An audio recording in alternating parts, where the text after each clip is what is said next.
And so as I have conversations with people about their death and what they want to do with their body afterwards, or people say, well, I'd like to give it to science. Can I do that? Of course you can.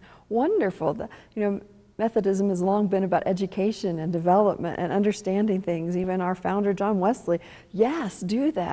If one's own body in death can bring some benefit to human beings, that's considered a final act of blessing or of offering to the humans who remain behind. And so if a body dedicated to science offers up organs and other body parts that can be used for study, that will help reduce suffering in other human beings or perhaps even extend their lifespan, then that's considered a beneficial offering. We definitely could learn something if we meet someone before they pass away and then are able to study their body once they've died. I think that's one of the key pieces that's really missing from the way that we study corpses now. We are left with the end result of a puzzle, which we can start to put together, but the body is so extremely unusual and extremely unknown to us that we just can't get the total puzzle put together without more information. And even now, even if you did have a chance to meet someone before they passed away, before you could study them, there's still pieces that you would be missing. So to have a more complete picture, I think it's an excellent idea to really get to know the person's lifestyle and how they lived so that you can know why they died and how their body stopped working. The idea of that I've just learned about of a woman who studies the person in their life and talks to that person and comes to know that person and then does scientific work with their body touches me a lot. I think that that's part of the sense of continuity between life and death. It recognizes that we're not just what's left behind.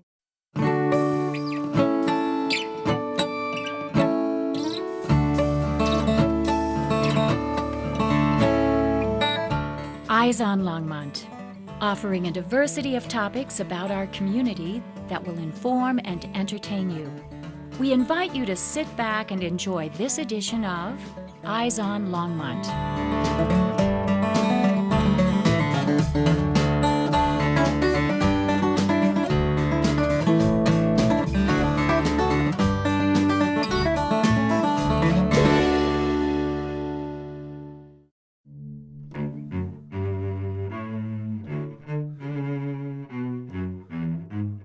Well, we're both massage therapists, and we came together several years ago to be able to study the human body. We just kind of happened to meet, but at that time we really had a connection, and we both have this insatiable curiosity about the human body, and that's why we want to study cadavers, is because there's nothing like the reality of what you're actually being presented with. Because books are the same no matter, but when you see an individual, they're all very different. So the value in learning how to touch different tissue is what the lab presents for us, is that tissue palpation from individual history. So the only obstacles really that we came across were zoning, being able to find a place that would accept both an institute and a medical facility, and then because people get a little weirded out, I guess, for having cadavers around, we had to make sure that all of the neighbors were comfortable with it. Because one time I did rent a space, and before we were able to finish up the contract, they sold the strip mall. And the new guy that bought it kicked me out. He tore up my check and gave me back my lease and everything. Because he didn't want a cadaver lab in the strip mall. So I know that there are people that kind of wonder about that kind of facility. We have a lot of individuals that come in here who are uncomfortable with the whole idea of death. And of course the cadaver is the ultimate example of that. I mean, you're touching and you're seeing and you're smelling death right there. And so a lot of the times those individuals will be the people that stand back. They're at arm's length or even further to begin with. But then as we start this exploration with the cadaver, talking over the cadaver, talking about who this person was and what it is that we're seeing and how that correlates, you can see the person slowly be drawn in. They physically move closer, and then eventually they ask for that permission. Can I touch that? And they touch that structure that we're looking at and whatnot, and all of a sudden all that barrier breaks down and they really become intimately involved with the cadaver and with that learning process. Whereas before you could just see that, yeah, I want to be back here. And this is everything from professionals that have never had that experience to high school kids that we've had come in here with small classes, and it's typically a girl or two that stand back, but before you know it, they're in front, and they're in fact in front of everybody else. We realized it was honestly bigger than the two of us, and it wasn't about us making money, it was about us sharing and being able to have a facility where others like us or other practitioners could come and they could learn just like we are. And what we do is we take it back every week and we apply it to our clients that we're working with. So Science Care is a for-profit company, and when we receive a body from Science Care, we receive a little bit of history on the person. We receive the information as far as their age, what they died of, and maybe some of their social activities. But we don't really receive a whole lot of history, so when we're discovering and uncovering the cadaver, we start to hypothesize what we think the person went through. And so one of our cadavers had a split sciatic nerve. Well, he died at 56. He had cirrhosis of the liver. So we can hypothesize that maybe the pain in his pelvis, maybe he self-medicated with alcohol, and that was to his demise. He was only 56, but we can only hypothesize that. What we have done is we've worked towards our own donor program, where people now can directly donate their bodies to us. And I have personally sat in, we both have sat in people's living rooms and talked to them about what it means to be a donor to our lab, and what can we learn from them where they're alive, and what can we learn from their lifestyle, that when we go to work and dissect that body, can we bring that lifestyle into the adaptations that we see within their body? And that is going to be one of the key things, I think, in really understanding what we do have instead of making up things and hypothesizing. I received something in the mail asking for a body donation to Science. And after I informed myself about the viability of my organs as far as donating them, I thought, well, if they're not up to par to do somebody some good, then the next best thing would be to donate to someone that could do some research and find out all sorts of things as far as why is my heart good and my lungs bad, or my bones, or my tissue, and all the different things that are very viable for science and for study and for young doctors to know, and even if they have to do a cut and sew it back up so that they know they're doing it right, you know, before they do it with somebody that's alive and wants to stay alive. So to me, that's a good cause to do something after I'm gone that would benefit future doctors, medical students, nurses, whomever, you know. One of the cadavers that we just recently received, I was able to sit with her and talk with her, but also receive her medical conditions. And one of her medical conditions was Sjogren's disease, which is an autoimmune disease, and it affects the mucous membranes. The eyes are dry, the nose is dry, the mouth is dry, vaginal cavities are dry. And anyway, one of the things that we discovered with her was her parotid gland. So there's a gland right in front of the ear called the parotid gland, and she had an overgrowth of that parotid gland. And it was probably overgrown to help with the saliva that goes into the mouth. And so that was, after we researched it, 1/3 of the people that have Sjogren's actually do show this. So we were able to show that specifically from her health history. You know, everybody is different. Everybody creates what we see as that human being. We tell the high school students, you are the architect of your body. You get to decide what you're going to look like at the end of your life. And so with that in mind, every choice that I make when I step on ice, when I get into my car, when I do my job, when I play, it creates different patterns within the body that give me a different look than the person next to me.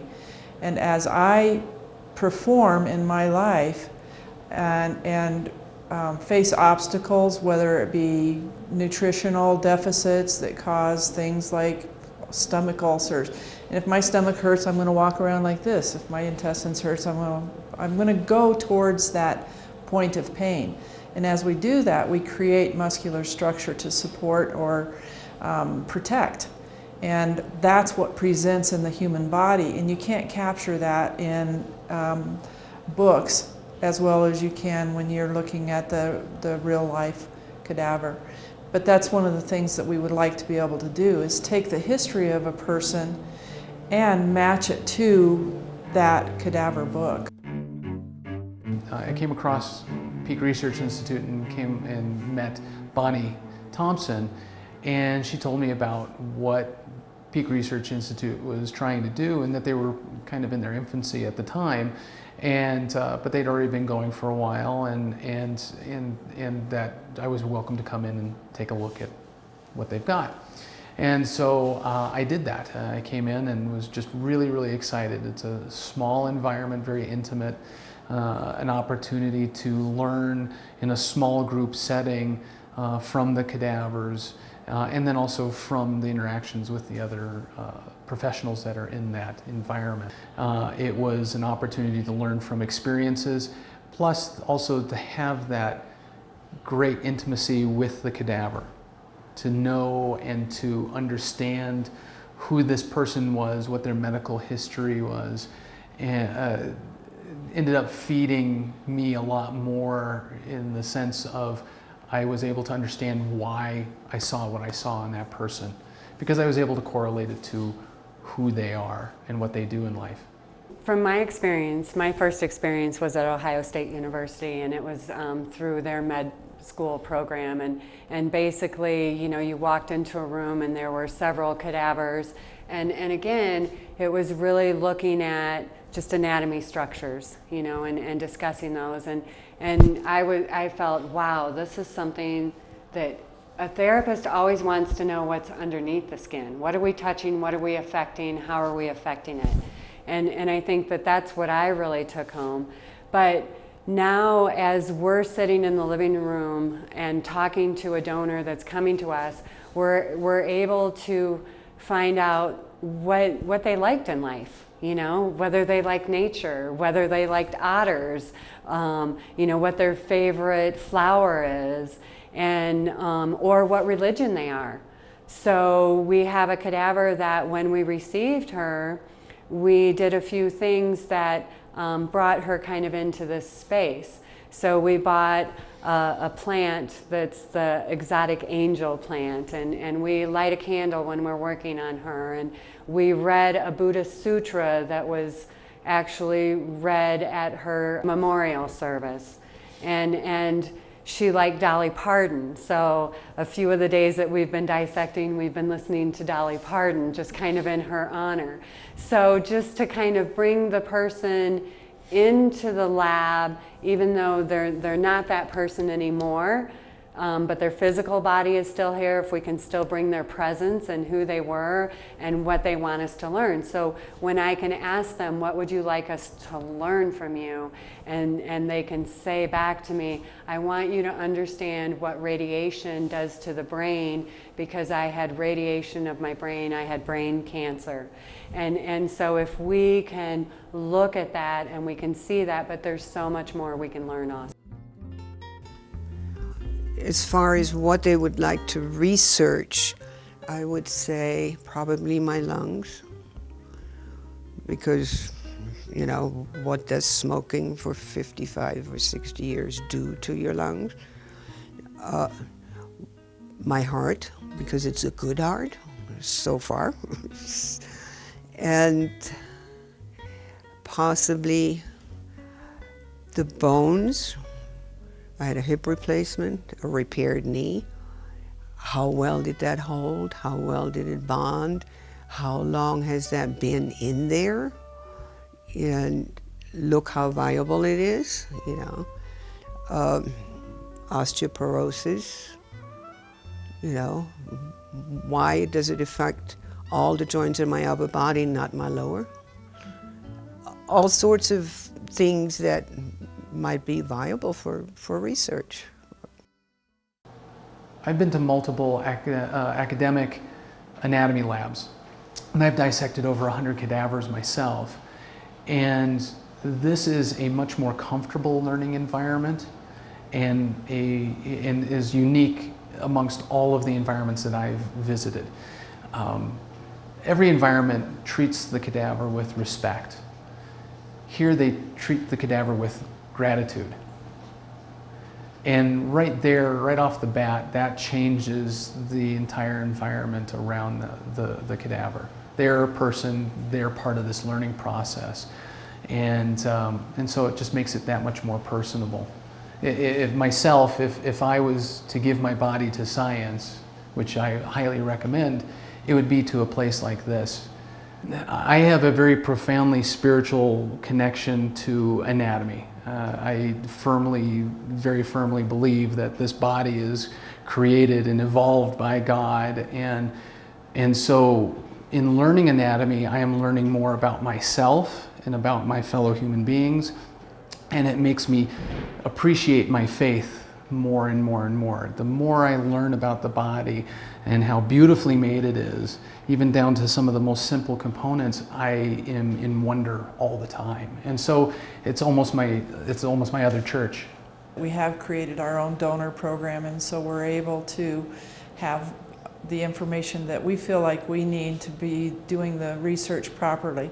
Because it's one thing to say that I think this guy might have had pain and self-medicated. It's another to say, you know, she was a golfer and that's why she has a big muscle over here, or she was you know, an accountant, that's why her hands, and be able to look at the changes that tissue has to do to be able to accommodate that person, because we are a creature of what we do on a daily basis.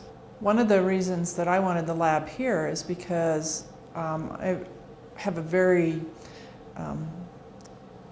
good practice, I guess. I see a lot of people. I have a lot of people on the waiting list. I do mainly injury rehabilitation, and when I get stumped in my clinic, I can come over here. I look at the cadaver. I'm able to transfer that information that I get from the cadaver immediately back into my treatment room. So I had a lady that I had been working on that had some sciatica. I was doing a nerve glide, and the very first time, golden, hit it. She comes back and she says, "Bonnie, that was it. Do it again." So I did it again. Didn't work. I did it a third time. Didn't work. Did it a fourth time. Didn't work. Came to the lab, did some dissection on a Saturday by myself, found the split sciatic nerve that we were just talking about, realized that the branches are separate when they're split up at the piriformis, put tension on the nerve, felt it, moved all around, went back in, just tweaked her foot just a little bit to tension the right part of that sciatic nerve. That was it. So the first time I got lucky. The fifth time, I had knowledge, and now I can repeat it. Now I can, when I have somebody I need to do a nerve glide on, I can repeat because I know that there's a possibility that this exists. And that is what sets you apart. Well, as far as the cadaver, I'm no longer there. My spirit is done gone and escaped. You know, it's going places it likes, you know. And that body that I hosted my spirit for however many years, you know, when I go, it's just a shell, you know. It's just a temporary housing, you know. And to keep other housings for living people still well, you know, why don't you look at it, see what's happening inside, you know, or see what you can find out, you know, or see how it can help you, you know. Because at that point, I'm disassociated completely. You know, and if the people that do study me or study that thing, then I'm perfectly fine with it. So there are some strange parts in our body that we may not really know much about, and the more that I've learned through dissection, there's a particular body part that is kind of exciting to me, and it's called the omentum. And the omentum is a structure that hangs off of our stomach and our liver, and our large intestine, our transverse colon, hangs off the back side of it. And it's full of lymph, it's full of blood, and it's full of fatty tissue. And it hangs on the lower end of it, so it doesn't have any, yeah, it's like an apron, and it doesn't have any anatomical attachments below. And what we have found in the lab anyway, and what they're finding more and more, is that the omentum has to have some immunological function, because if an organ is in distress, then the omentum will wrap itself around that organ and help take away some of that distress. And Bonnie and I had the privilege to go down to Denver University and go to the cadaver lab. And we were there amongst medical students, and we were there to be able to see the abdominal opening. And the abdominal opening was done, and this omentum on this person was tucked down and wrapped around. And so I nudged one of the students and asked them, where's the omentum? And she was like, I wondered where that was. And so we asked the professor in the moment. And she was like, oh, it's just hiding on us, you know, and she starts to dig it out. Well, in our lab, what we would want to do is, what is it wrapped around? Why is it wrapped around? And we'd want to further discover that and know and try to understand what their symptoms were, and is it related to the omentum wrapped around. So to me, there's so much more to discover about the omentum that I'd like to see. When you're in a class, like if I, for instance, just speaking from a massage therapist, my goal is to figure out what's going on with the muscles. And that is to the exclusion of every other part that's in there. Well, what I've realized is the muscles aren't alone. They're not in there by themselves. When you start looking for the muscle, you realize there's all this other stuff. And at first I would just rip it off and tear it out and throw it in the bucket.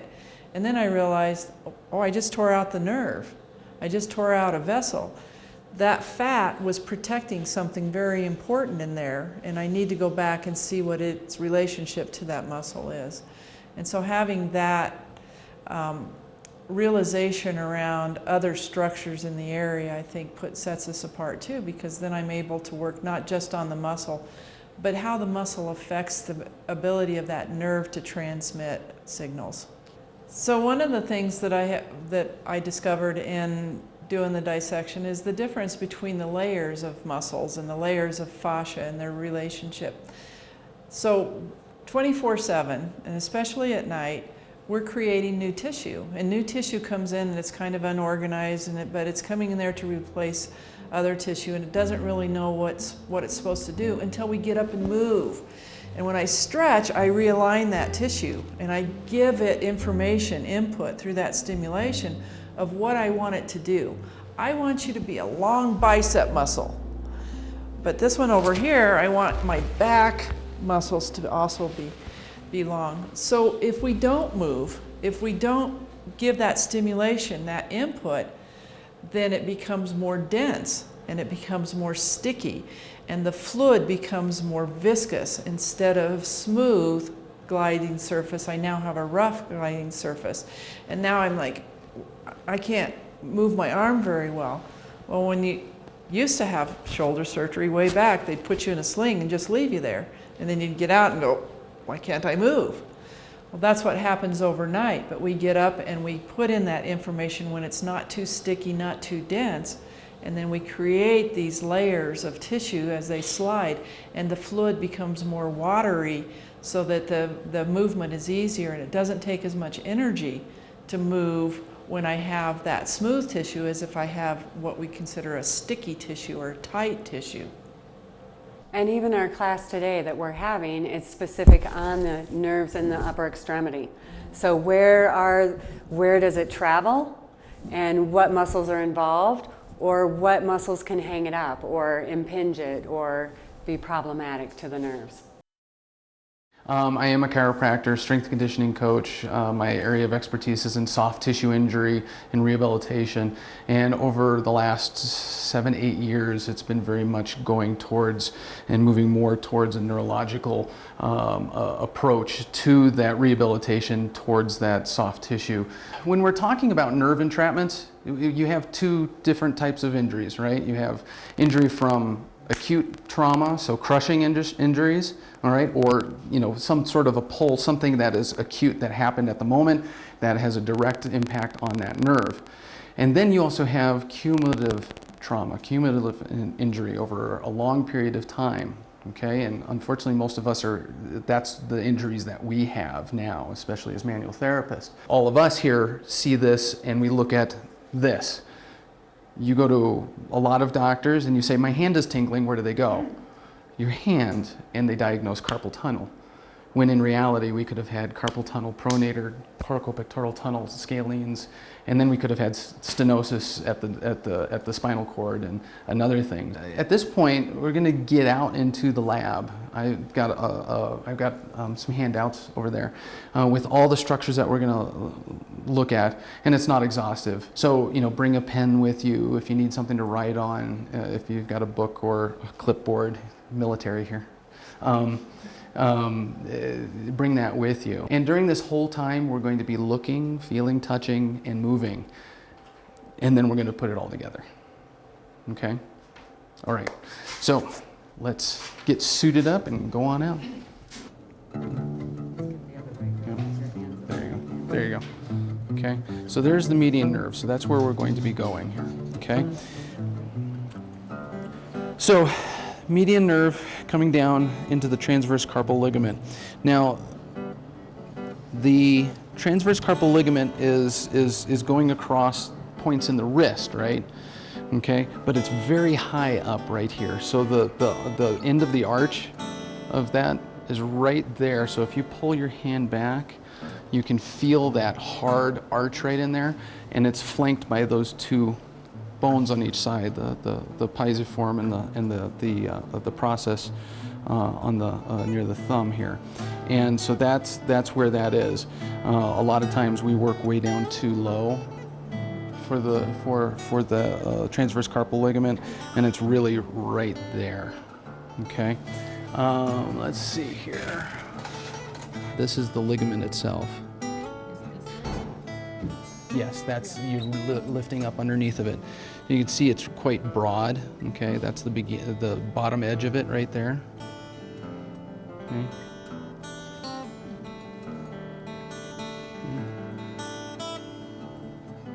Okay, so I'm in that transverse carpal area right there.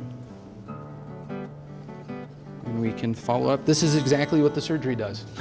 It makes an incision and then follows it up through the transverse carpal ligament and then pierces through. Sometimes they come from the distal side and sometimes it comes from the And that's what they're doing to proximal relieve the side. pressure. Right. Right. So they're going in, and they use a probe. They use a probe much thinner than this that has a little blade that sits on top of it, and it slides underneath, and then the blade comes up to cut and to separate the two parts of the. But that's, and see, and there's the nerve right there. Okay, right there is the nerve. Okay. So it's very superficial, really. I mean, it's coming out from underneath the flexor digitorum superficialis and profunda, and it's popping up through here. But it's actually fairly easy to access, right? We can get in there, we can compress it. That's one of the tests, is compressing that transverse carpal ligament to see if you get any kind of nerve type symptoms, right?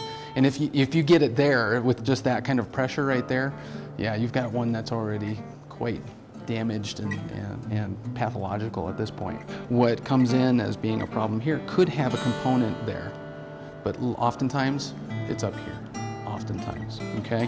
These are very mobile cadavers. You do not see this in a typical anatomy lab. Doctors never see this level of mobility in their cadavers, ever, okay?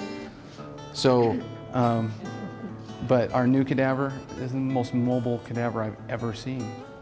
And it makes it beautiful to learn on, beautiful to learn on. A lot of what I will do with a class is, yes, we have to get through some academic components because we need to see how things are from that text point of view, because a lot of that doesn't change.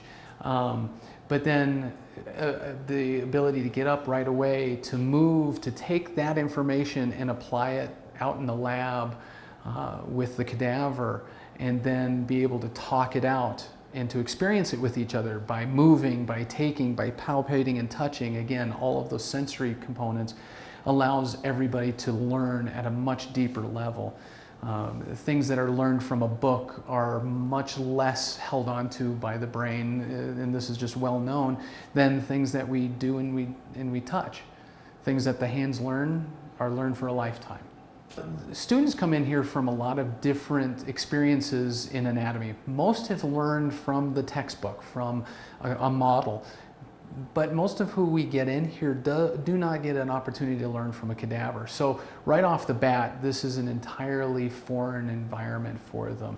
The exciting part for me to see as an instructor working with an individual like that is that they've had their hands on people, they've learned it from the textbook, but now they get to see it, and all of a sudden the light goes off and you get the oohs and the ahs and those indications of enlightenment popping all over the place, because now they're connecting with what they thought they knew with what now they can see and they can touch for the very first time.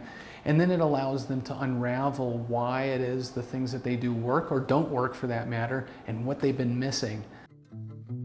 The way that you can determine whether or not it's the nerve is if you gently try to flex your fingers just a little bit, okay? The tendons fall away, okay? And the nerve is the deeper structure from those tendons. Now relax, okay?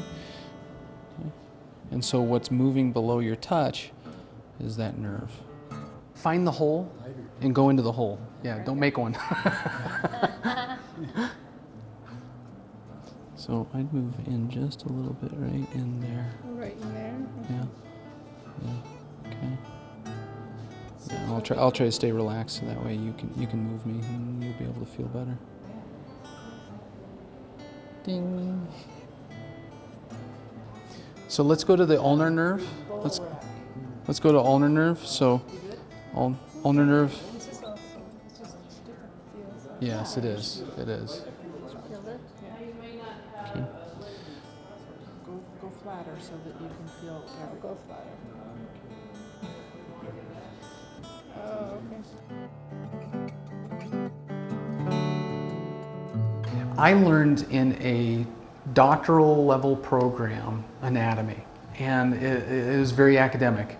And even the cadavers were stiff in their presentation. You know, that they're very lifeless in the sense of that their joints don't move, and they tend to be not very plastic. So from the presentation to the environment, it's all very sterile, it's all very academic. Bev and Bonnie have gone to the extent of trying to find a formulation for the preservative for the cadavers that allow us to have a lot more flexibility and life to the cadaver, which changes the learning experience entirely, because what you're learning is more like what I feel on an everyday basis with the people that I work with and patients and clients. Because it's not tied to an academic program, there's no objective that must be met. The objective is what you as the practitioner or the student are bringing in. What do you want to learn? Because I can dig deeper into what you need me to help you learn than you trying to learn my curriculum. Here in the U.S. in general, I would probably say that 50% of people have never made up their mind how they want to be buried, if not more. You know, and they leave it up to the family to decide when they're gone. And that to me is wrong. You need to decide for yourself and make it well known, this is what I want. And before I decided to do this, I definitely leaned towards cremation. I do not want to be in that cold ground down there. You know, that's not for me.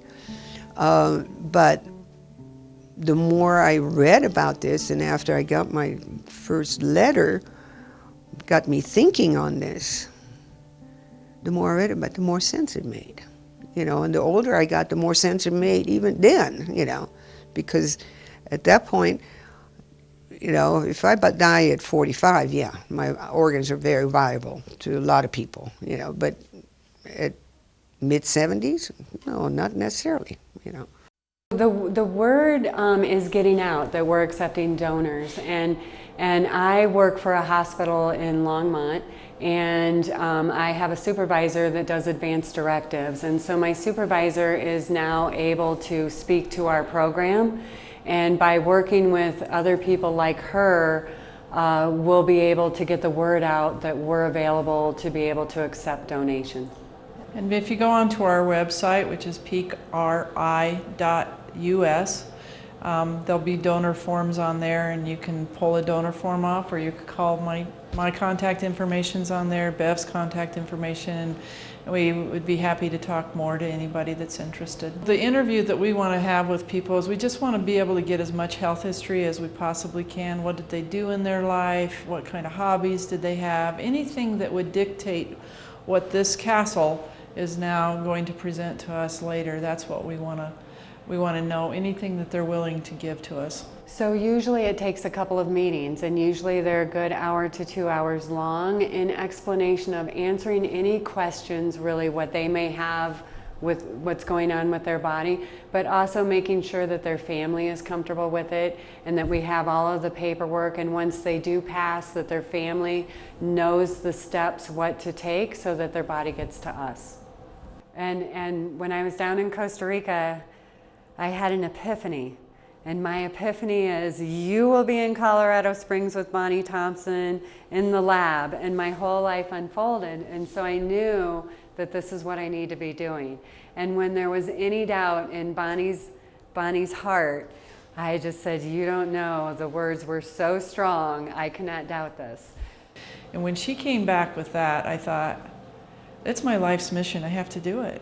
I don't care what it's going to take. I took money out of the equity of my house, you know, so for me, I was moving away from retirement instead of towards it all of a sudden. But that's okay, because I really feel like what I am supposed to do in my life is be able to add to people's quality of life.